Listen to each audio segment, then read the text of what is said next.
Um, so I think in honor of the spirit of compromise that has been embodied in Washington, I am planning on holding my breath until someone decides to make a movie of my last book and they hire Antonio Banderas to portray me. So really excited about that possibility. And what I want to spend the morning talking to you about as we do this is talk a little bit about social movements. Two things before we get started. First, if any of you know anything about football and coaching, there's a job across the street waiting. And apparently no experience required. So,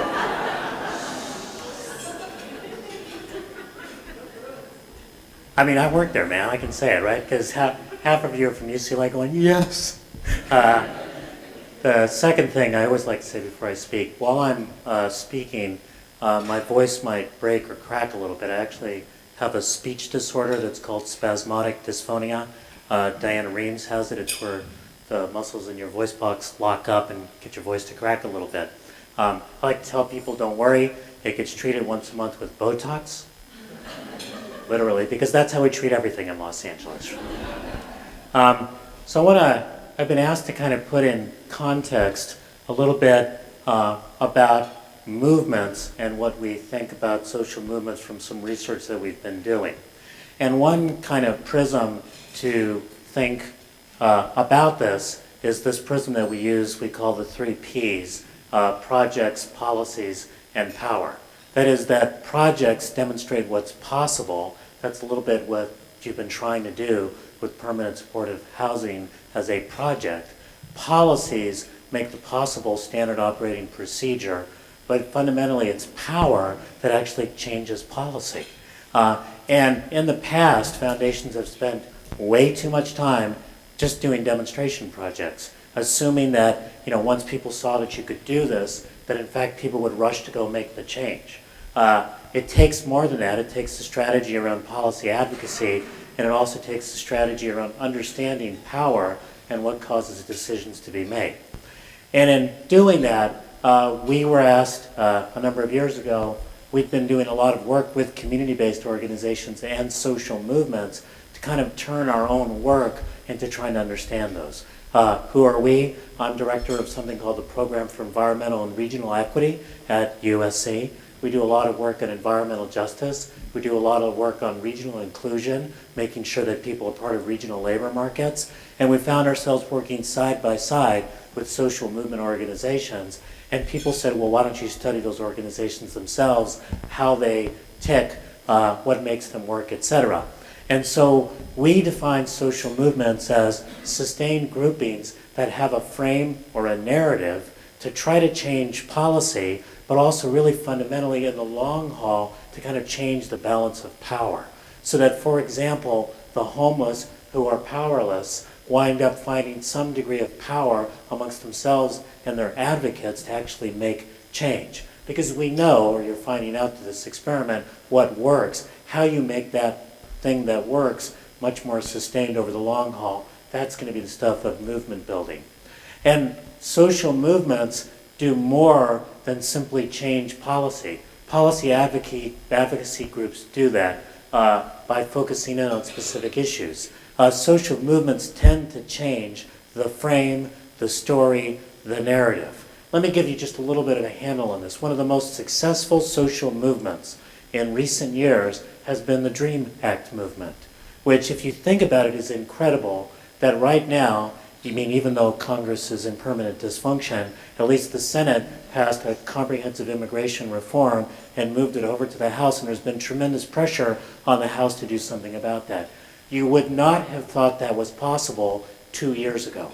But 2 years ago, a bunch of ragtag kids who had no right to be in the country because they're undocumented, they actually rose up and started speaking for themselves. They borrowed from the LGBT movement the act of coming out. They framed their story around the dream, the American dream, and they owned that narrative. They were bold enough to pull together lawyers, 100 lawyers across the country, to basically draft what it was that President Obama could do with deferred action for childhood adjustment, DACA, which is permitting these kids to stay here for 2 years without deportation.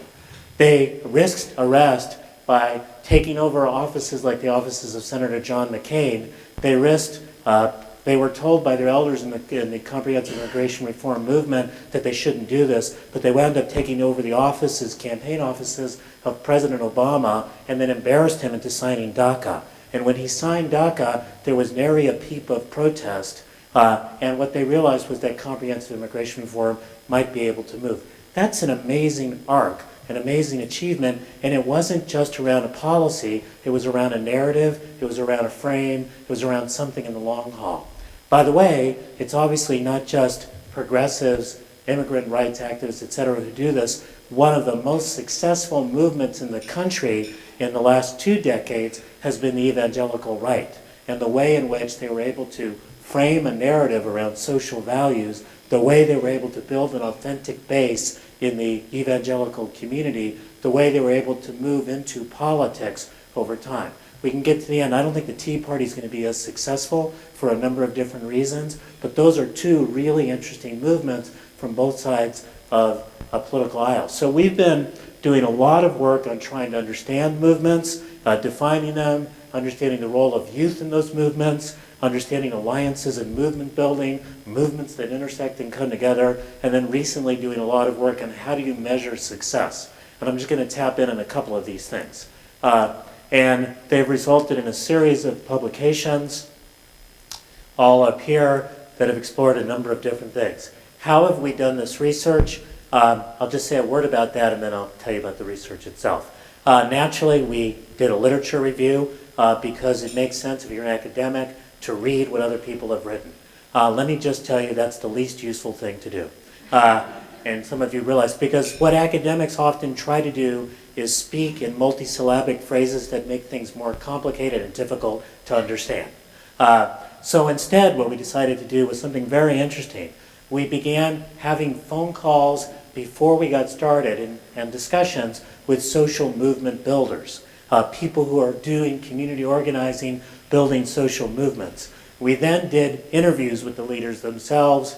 As we drafted the research, we had a midterm meeting with the leaders themselves, and then when we presented the research, it's usually foundation funded, we had the leaders come with us and talk about what made sense, what didn't. So this is something that's been sort of field tested. There's been, as I said, a lot of theory done on this. It's quite complicated. Let's move on. Because what we realized is the following thing. The easiest way to understand anything is through a David Letterman top 10 list.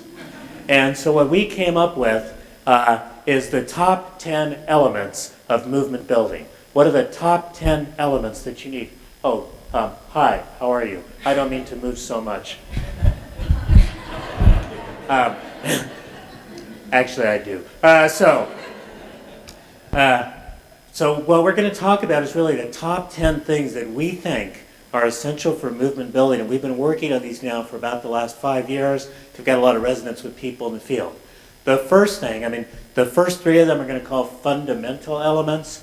The next 4 are implementation tools. The last 3 have to do with scaling. How to move from a small experiment like the one you're doing now to something that becomes more national, broader, etc. What's the role of geography in that? What's the role of size of organization? So the first really key thing to realize is that a movement must actually have a vision. Van Jones, who worked for a little while in the White House, now has a show, Crossfire, on CNN, once said something really interesting. He reminded us that Martin Luther King did not say, "I have an issue." Right? Which most of us do. Like, we've got an issue, right? And some of you may have more issues than others. But still, we tend to say we're working on this issue, the homeless issue.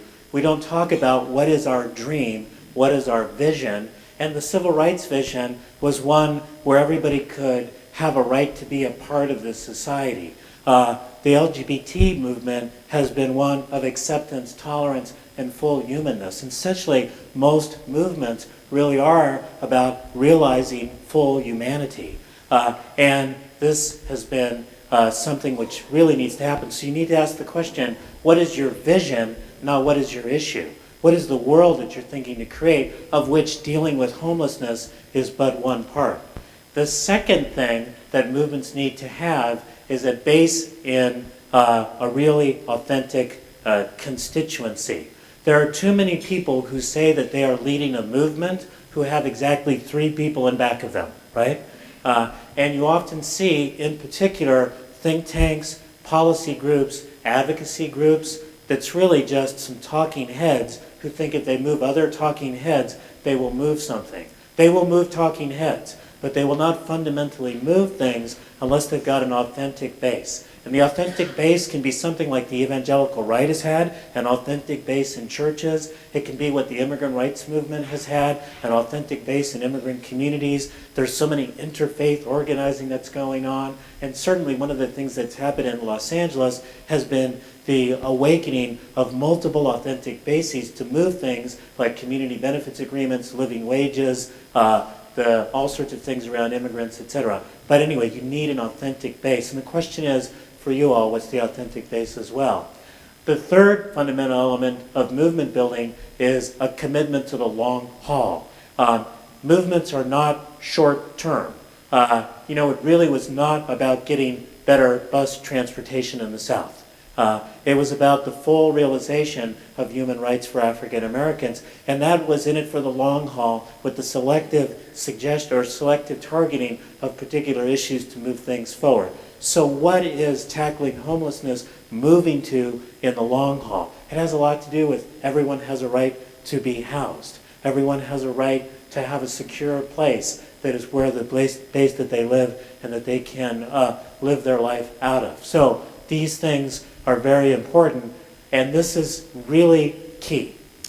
Social movements are not coalitions. Coalitions are episodic and thin. Social movements are for the long haul, and they're thick. Let me give you an example. There's a coalition to end the trade embargo on Cuba. It includes farmers from Iowa who want to sell food. It includes people who want to buy old cars and sell them in the United States. It includes lefties who think, my God, Cuba's socialist, we want to go there, right? That's a coalition, but it's not a movement, right? Because as soon as they win, they'll fall apart. Movements don't fall apart when they win. Movements build when they win. They thicken when they win. Does that make sense? So, the fourth element of a movement is that movements must have, and I'm actually a firm believer in this, an underlying viable economic model. That is, most movements are about redistributing resources. So they have to show why the redistribution of resources is not going to kill the golden egg of economic growth, or why that redistribution of resources is actually more economically rational.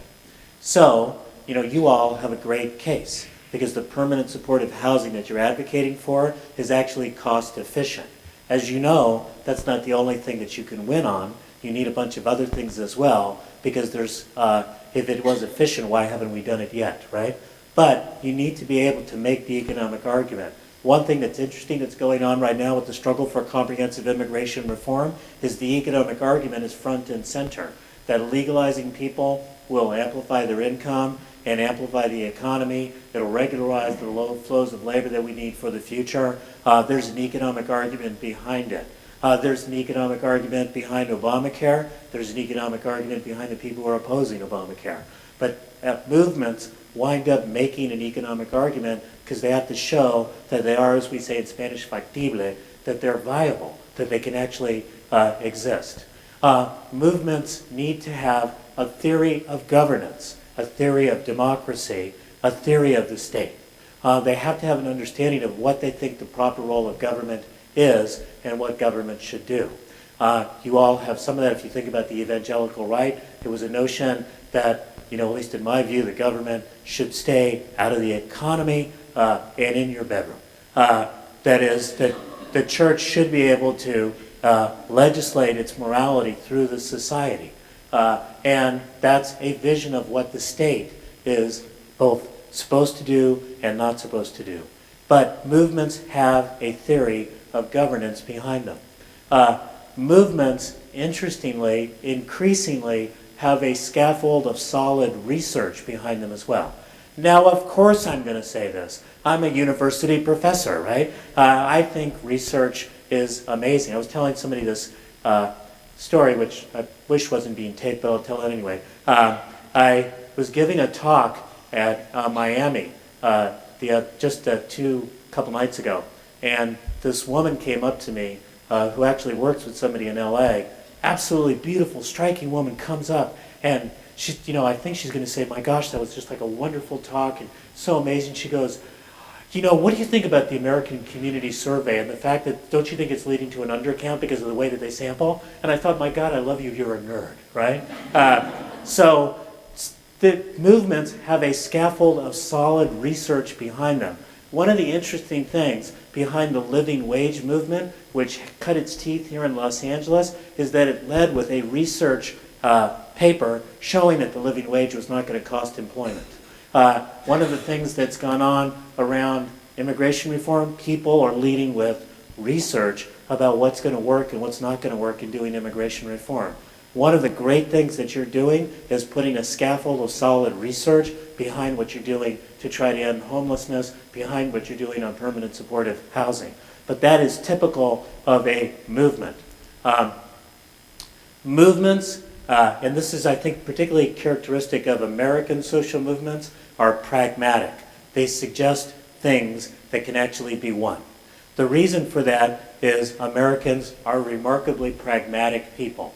If you have a lot of values and visions and lofty speeches, but you can't make things work better, nobody wants to pay attention to you in the United States. We are very much about doing. And so you need to demonstrate that you've got a pragmatic policy package and that you can win.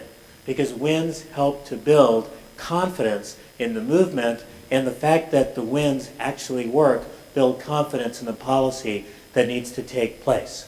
That does mean that you need to think about the scaling of the policy victories that you have in place. So let me just give you an idea of the arc that I'm talking about. And I'll give you I'll give you a geographic arc of the right in a minute. These are two policy arcs of basically more left or liberal groups. So think about LA. LA led with the living wage agreement in the middle of the 1990s, which covered 4,500 workers. But essentially what that announced was that there was a new coalition between faith leaders and unions and communities about raising wages. It then led to more unionization of service workers. It then led to community benefits agreements. It then led to the fact that community benefits agreements are now standard operating procedure in the city of Los Angeles. When the NFL, when AEG announced that they wanted to build a stadium downtown, before they announced it, they negotiated a community benefits agreement, right? And Lane has now won this thing about transforming the waste industry, which is probably going to lead to a little bit more green waste recycling, but also probably unionization of that industry. It's a scaling of the policy issues. So one thing you want to ask yourself is, what are you scaling to policy-wise? When you win this, what's next? And how is it that one win builds the basis for the next win? So you can see that as well with the immigrant rights movement, which has moved on very many small things on the way to a bigger thing. The other thing that's really key about social movements is that they realize that there's a need for scale, that there's a need to get big. Because the problems are big and what some people call wicked. They're complicated. And dealing with the problems of the really chronically homeless that you all are dealing with is something that's a wicked problem. That does not mean that you're from Massachusetts, right? I did graduate school in Massachusetts, and everybody said wicked all the time. It took me about a year to figure out they weren't saying I was evil. But wicked just means it's very complicated, complex, many different things need to come together. And to do that, you need scale. You need to be not afraid of being big enough to confront the problem that's there. I say that in part because in our work with foundations, some of them wind up liking very little groups because they think they're more authentic. Sometimes they're just little, right? And the real thing you're looking for is a group that is both authentic and can scale up to meet the problem, that they can actually scale up to meet the issue. The other thing about scaling, increasingly, is geography. And the scaling of geography is how do you move from one scale to another. So for example, this afternoon I'll be speaking in Santa Barbara with Anthony Thigpen, who's the head of Scope in South LA, which many of you may know got started first as Agenda, organizing in a small part of LA, then became Scope and organized metro-wide. Anthony now heads California Calls, which is bringing together organizations that are community-based organizations from around California. They were the driving force behind getting 500,000 new and occasional voters to the ballot in the last election that led to part of the margin that passed Prop 30 that raises tax for the first time in decades in California and helped pull us out of the fiscal crisis that we're in. That was a strategy of scaling. The right has had a strategy of scaling for a very long time as well. How many of you have read that book, What's the Matter with Kansas? It's about the evangelical right, and essentially the thesis there is they made sure something was the matter with Kansas before something became the matter for the rest of the country, right? So they worked at the level of the cities and city councils and school boards, up to counties, up to the state house, and finally up to Congress, right? So there was a strategy of scaling geographically. So the question for you all, particularly if you know you're not going to end this homeless problem by just focusing in on LA, what is the scaling that's going on? How do you scale up to California? How do you scale up to the nation? And that doesn't mean that you have to do it yourself, because the last element of a social movement is that it has a willingness to network with other social movements, that it knows that it's not the one and only thing. It's not the one, what's that one all be all. It's not the only thing that is going to make change, that it's going to have to network with other movements to be able to do that. So where you see movements streaming together into a single stream of social change, that's when you begin to see change happen. You saw it previously anyway in the Republican Party, where the Republican Party was able to put together libertarians, neoconservatives, the evangelical right into what they called the big tent, right? Which currently has become a circus, but there you go. But you can see it as well in movements, the civil rights movement that brought people together, the LGBT movement that's brought together many different strands, and that has also begun to realize how it intersects with other movements in ways that are supportive so that they can demonstrate that. And that's an important thing for the homeless movement to think about, which is what is the set of movements with which you have affinities, with which you need to intersect, with which you cannot be divided. One of the most interesting things to emerge in the last half decade, in my view, is something that went on in Oregon, which is in Oregon, the fight for marriage equality lost because it lost a lot of minority, particularly immigrant rights, immigrant votes. So what did the marriage equality movement do up there? They started working with immigrant rights groups on immigrant rights issues and started moving the immigrant rights groups. Now when you talk to the immigrant rights group, they talk about the importance of LGBT equality and the right of marriage. They moved to each other because they thought that when they were split, they were neither being able to realize the full humanhood of the constituencies with which they worked. So what are the movements with whom you are streaming? So the question, I think, is how do you fit all these to the homelessness initiative that you're part of? And I've talked a little bit about that. So, how many minutes? 5 minutes. Okay, so now for the stern and emotional conclusion. Let me just say a few more things. So first, what are then the capacities that we say are capacities of movement-building organizations? And by the way, one of the really key things to realize, particularly from that last statement about the willingness to network with other movement organizations, you don't need to have all of these capacities in a single organization. You need to have them in the ecosystem of organizations. And it's far more important. I'm going to quote Anthony again. Anthony Thigpen said something I thought profound about 5 years ago. He said, some organizations are about building empire, some organizations are about building ecosystem. So are you about building yourself, or are you about building the organizations around you as well to make sure that the capacities are there. So you need a capacity to organize a base constituency. You need the capacity to research, frame, and communicate, to strategically assess power, to understand what's possible, what's not, whether or not you might be overreaching, the capacity to manage large and growing organizations. I'm going to do 5 in a second. The capacity to engage and network with other organizations to build alliances. The 5th is something people don't pay attention to, and it's the building in the capacity for people to be spiritually, emotionally, and intellectually refreshed. We tend to think, I mean, how many of you, and I do this too, when somebody asks you how you are, you say, I'm busy, right? That ain't how you are, right? That's what you're doing, right? I mean, I say it too, right? How you are might be stressed, disconnected because I'm busy, right? Might be excited and enthused because of how much is going on in my life. But we need to take the time to refresh our leaders so that they understand the broader values, the broader issues, the broader vision that's moving people forward. Because one of the things that's crucial about social movements is that they don't just change policy, they change people and identities. People start to become a member of that movement. They become identified with it in an important way. They become an immigrant rights activist, a dreamer. They become a fighter for marriage equality.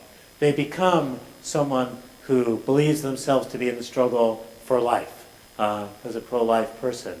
That becomes a crucial part of the way that they construct their own identity. And in fact, that's the one bit of social movement theory that we do draw on. It's called social constructionism, which is that the movement itself constructs identity. So some of you who say, gosh, I don't know, I should be taking the time to deliver a service, or I should be taking the time to change a policy. You should also be taking the time to change a heart. That is, the work that some of you have done to move business people over to this issue, not just on the economic grounds, but on the human change grounds, that is what will last much longer than the economic argument. Because somebody might figure out something cheaper to do with the chronically homeless, like send them to Arizona, right? I mean, you can think of a multiple set. I mean, one of the things I always think about is the reform movement around education. You can do 2 things to make sure that your kid's education is protected. You can move your kid to a private school, or you can make the public schools better. The private school thing, it will work for your kids, right? And it appeals to your interests. And you can meet your interests by either the private school or by working to make the public schools better. But if you have a value that public education is important, that it's the access point to democracy, that it's where we train citizens, that it's the platform for everybody to be successful in the United States. If you have that value, you cannot meet your values in the same way that you can meet your interests. And the work that you do to create epiphanies on the part of actors, on the part of leaders, so that they understand how central dealing with the issue of homelessness is, not just because it'll get those people off the streets and finally we can expand the central city the way that we want. Not just because it'll be cheaper in the long run and so I'll pay less taxes. Not just because this political problem will be solved and I won't have those deranged activists bothering me. I see you in the room. Not just because of that, but because my soul will be disturbed unless we do something about the full humanness of people who we treated as discards. And in doing that, what we need to realize is that we're going to have to practice a very different kind of leadership. And this is where I'll close, and we'll go to your neighbors. We used to run a program in UC Santa Cruz called the Summer Institute Social Change Across Borders when I was up there, that brought together activists from Latin America and Latino communities in the United States to talk about transnational organizing. This is before it was hip. And at the end of one of those sessions, an organizer from Sinaloa, Mexico named Victor Quintana said, talking talking about social movements, there's only two kind of leaders in this world. Leaders who like the game of chess and leaders who like the jigsaw puzzle. And like you, we were looking at him going, what the hell are you talking about? And what he said was, well, in chess, there's only two colors, usually black and white. In the jigsaw puzzle, there are many different colors, and indeed a single piece can be multi-hue. In chess, some pieces are far more powerful than others. We get really bummed out when we lose our queen. In the jigsaw puzzle, every piece is important because you know that frustration when you get to that last one and it's not there. In chess, you literally move ahead by knocking somebody off their territory. You gentrify them. In the jigsaw puzzle, you make progress by fitting the pieces together so seamlessly, you don't know where one ends and another begins. And in chess, the object is to win. In the jigsaw puzzle, the object is to complete the tapestry. We are seeing in Washington what it means to play chess. What we need to build in our communities is a shining example of what it means to do the jigsaw puzzle. And solving the homeless problem by not thinking of it as a problem, but as realizing the full humanness of those who are currently not housed, that is our entry point to doing this. And you will make it happen through projects. You will make it happen through policies. But you will only make it sustained through social movements that see this as an issue, that build, and that intersect with a broader struggle for human dignity. Thank you.